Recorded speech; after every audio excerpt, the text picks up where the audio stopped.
냉철하고 가감 업무 분석으로 미디어 본연의 역할을 찾아가는 시간입니다. 미디어 직설 언론인권센터 윤여진 상임이사 전화로 만나보겠습니다. 이사님 안녕하십니까? 네, 안녕하십니까? 네, 어떤 미디어 이슈 오늘 얘기해 볼까요? 네. 청취자 여러분들은 지금 국회 앞에서 차별금지법 제정을 촉구하는 단식 논성이 45일째 이어지고 있다는 사실을 아시나요? 지난주에는 단식 농성을 벌이던 차별금지법 제정연대 이종걸 공동대표가 병원에 응급실에 실려가는 안타까운 일까지 발생을 했는데요. 네. 그럼에도 차별금지법에 대한 언론의 관심은 한참이나 부족한 상황인 것 같습니다.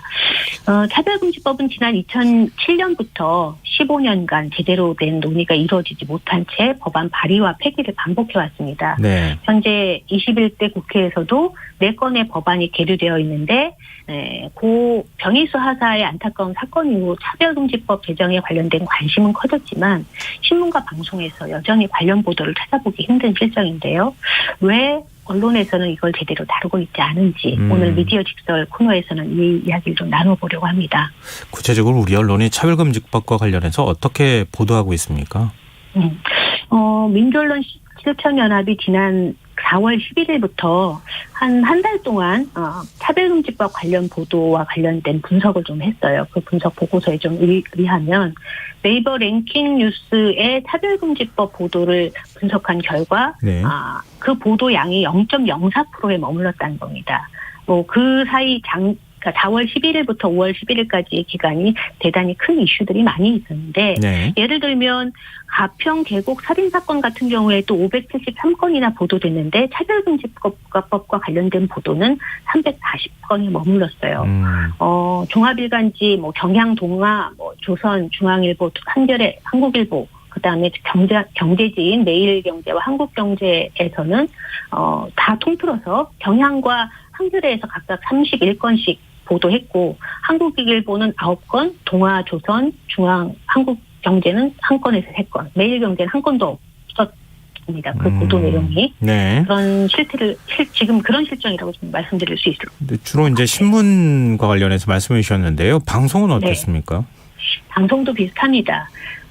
그 분석 기간 한 달 동안 지상파 3사와 종합편성 채널 그 4개 편성에서 저녁 종합뉴스의 차별금지법과 관련된 보도는 JTBC가 4건, 채널A가 2건, MBC, SBS는 1건, KBS, TV조선, MBN은 1건도 없었습니다. 더군다나 JTBC 보도 4건 중 2건과 채널A 보도 2건 중 1건은 검찰 수사권 축소 법안과 관련된 내용에 포함되어 있었고요. 네. MBC 보도 1건은 부처님 오신 날에 열린 공중 법요식에 그 단체 차별금지법 제정 연대 활동가가 참석했다는 소식, SBS 보도 1건은 청각장애인을 대상으로 무리하게 보험을 판매한 사건을 다룬 내용이었습니다.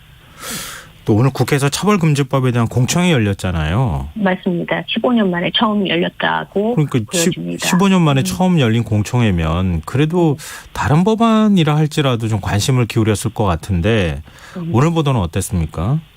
오늘 보도도 그렇게 많이 나오진 않았죠. 특히 이제 국민의힘 측에서는 전원 보이콧하면서 반쪽 공청회밖에 되지 않았거든요. 네. 근데 이 문제가 왜 이렇게 반쪽 공청회밖에 되지 않았는지 그리고 이 문제를 어떻게 바라봐야 되는지에 대한 보도보다는 그냥 있는 사실을 보도하는 데 그쳤고 저녁 뉴스에도 지상파 뉴스에 좀 몇 꼭지가 나오긴 했지만 지금 말씀드렸듯이 공청회가 열렸고 국민의힘엔 참여하지 않았고 국민적 합의가 되지 않았기 때문에 국민의힘 측에서는 참여하지 않아서 제대로 진행되지 않았다. 이 정도의 보도로 그쳤습니다. 일종의 스케치 기사 비슷하게 다뤘다는 얘기인데요. 네. 왜 차별금지법 자체를 주목하지 않는가 이런 의문이 뒤따를 수밖에 없는데 맞습니다. 왜 이렇게 언론들이 소극적으로 보도하고 있다고 보세요? 이미 국민들은 차별금지법 제정이 필요하다고 한 70% 이상의 국민들은 제정이 필요하다고 얘기를 하고 있는데도 불구하고 언론이 유독 차별금지법에 무관심한 건 언론사와 그 종사자들이 보도하는 내용은 주류 지향성에 관련되어 있다고 좀 생각이 들어요. 그것은 언론의 본질적 속성상 사회 중심부에서 일어나는 주류 엘리트들의 집단의 의사결정과 행동, 국회 아니면 정부, 청와대를 관찰하고 전달하는 데 좀 집중되어 있죠. 또 그것이 또 어떻게 보면 국민의 알 권리와도 관련되어 있는데 그럼에도 불구하고 많은 사람들의 삶에 영향을 미치는 권력을 가진 이야기뿐만 아니라 우리와 관련된 차별금지법이 뭐 이렇게 네. 우리 그러니까 동성애를 합법화하는 것이 아니라 뭐 나와 내 가족을 보호해주는 법이라는 것까지 기자들의 인식이 넓혀지지 않았기 때문에 네. 이것에 대한 보도를 갖다 제대로 하지 않고 있다고 보여집니다. 네. 차별금지법은 인권과 관련돼 있는 문제잖아요. 근데 그렇죠. 인권의 문제는 사실 언론이 주목하지 않으면 그렇게 사회적으로 주목을 받지 못하는 경우가 많지 않습니까? 맞습니다. 언론이 이런 면에서는 조금 더 공론화를 더 적극적으로 해야 될 필요가 있지 않을까요? 맞습니다. 우리 사회에는 뭐 성소수자뿐만 아니라 다문화, 난민, 장애, 여성, 또 아동 등등의 사회적 약자와 관련된 이슈들이 많이 있죠. 또 그분들의 보편적 인권과 관련된 이야기들을 언론이 다루지 않으면 그 인권이 확장되지 않습니다. 그럼에도 불구하고 언론은 그 이슈에 대해서 차별금지법이 제정을 통해서 그들의 권리가 보장되고 확장되는데 관심을 가져야 되는데 사실 언론이 자기 역할을 제대로 하지 않는다라고 보일 수밖에 없을 것 같아요. 근데 언론사 인적 구성이 고학력 남성층에 쏠려있기 때문 아니냐라고 하는 분석도 있다고 하는데 이게 어떤 근거에서 그런 겁니까? 네, 2020년 언론인 연감을 좀 보면 네. 언론인에 대한 남녀 비율이 한 7대3 정도 되고 있어요. 그래서 고학력 남성의 언론인이 좀 집중되어 있다는 말이 틀린 말은 아닌 것 같다는 통계가 나오고 있습니다. 예.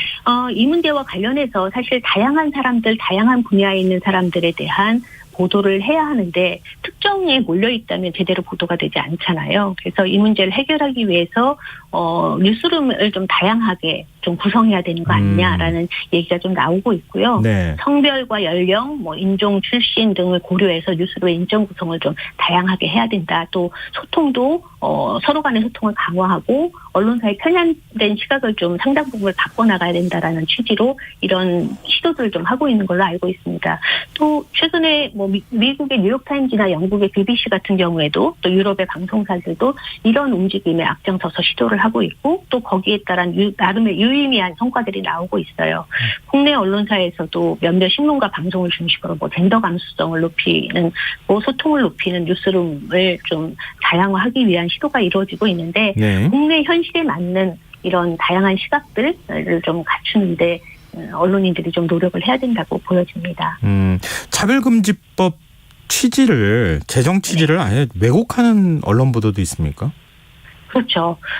차라리 차별금지법을 다루면서 아예 이렇게 다룰 바에 다루지 않았으면 좋겠다 하는 보도들이 있죠. 예. 2020년도 1월에 개신교 성교방송인 극동방송이 차별금지법을 주제로 대담을 하면서 법안에 반대하는 의견만 내보내서 이제 방송통신심의위원회로부터 법정 제재를 받은 바가 있거든요. 예. 그리고 바로 올해 1월에도 한국일보의 전면 광고에 뭐 차별금지법 반대, 낙태법 개정안 입법 이런 광고가 실렸단 말이에요. 근데 그날은 뭐 한국일보뿐만 아니라 조선일보, 중앙일보, 동아일보, 일간 종합일간지에 다 그런 광고가 실렸는데 또 한국일보는 그날 또 여성이나 성소수자 장애인의 목소리를 대변하는 정책이 사라졌다 지금. 그래서 차별금지법이 필요하다는 내용의 또 기사를 실었죠. 그러다 보니까 이 언론이 전체적으로 이 차별금지법과 관련된 이슈를 다루는데 대단히 제한적인 문제를 다루기도 하고 네. 또 그런 측면이 있다고 보여집니다. 근데 성소수자 보도의 경우에 소극적 의제화가 문제다라고 하는 의견이 있던데 이 소극적 의제화가 어떤 의미입니까? 예를 들면 이런 거죠. 우리가 변희수 하사의 죽음을 계기로 해서 차별금지법과 관련된 문제에 많은 사람들이 관심을 갖는데 그냥 논란거리로 보도를 하는 겁니다.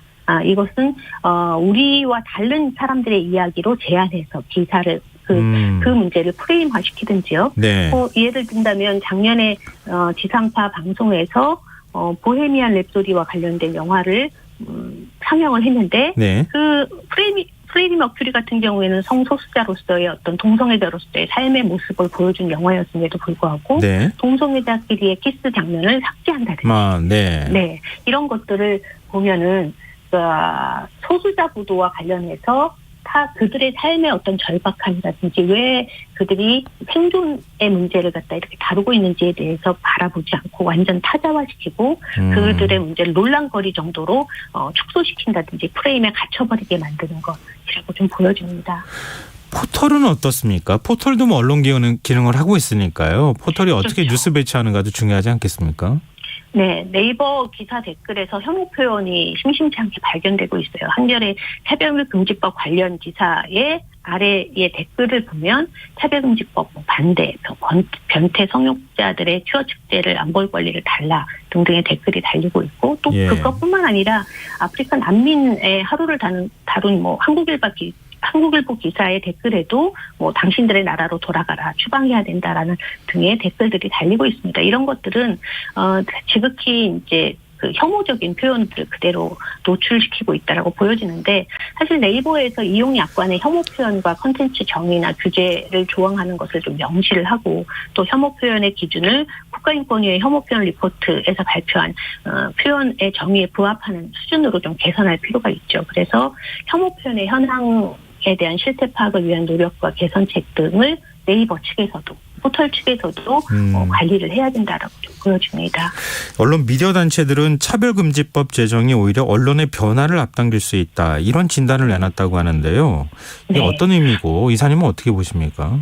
네, 지난 4월 25일 언론개혁 시민연대, 민원연, 저희 단체를 포함해서 국회 앞에서 기자회견을 열었습니다. 그때 이제 언론 시민단체들이 얘기했던 건 뭐냐면 인권적 관점이 결여된 언론은 혐오와 차별의 확성기가 될 수 있다는 사실을 우리 스스로 잘 알고 있거든요. 그동안에 언론이 보여준 모습을 보더라도요. 네. 그래서 차별금지법 제정이 언론 피해를 예방하고 사회적 책임을 강화하는 데 도움이 될 수 있다. 그래서 언론은 이 평등한 사회를 만드는 데 있어서 사실 차별금지법 제정을 통해서 언론 스스로가 그 책임을 절감하는 책임에 대해서 크게 느껴야 된다라는 그런 이야기를 좀 했습니다.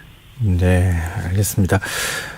장소민님 청취자께서요. 언론이 혐오를 꼬집고 더 살기 좋은 세상을 만들기에 앞장서는 게 아니라 혐오를 재생산하고 확산하고 있는 형국입니다. 안타깝습니다. 이런 의견을 또 보내주시기도 하셨습니다. 맞습니다. 언론이 한번 좀 네. 우리 사회 인권 문제에 대해서 좀 진지한 시각으로 바라볼 수 있는 계기가 마련됐으면 참 좋겠다. 네. 이사님 말씀 들으면서 그런 생각을 하게 되네요.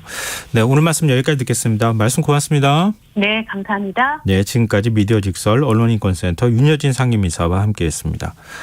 김성원의 이사 청취자 여러분들의 관심과 참여 기다리고 있습니다. 참여하실 문자 번호는 샵9730이고요. 짧은 문자는 50원, 긴 문자는 100원의 정보 이용료가 부과됩니다. 콩 게시판은 무료로 이용하실 수 있습니다.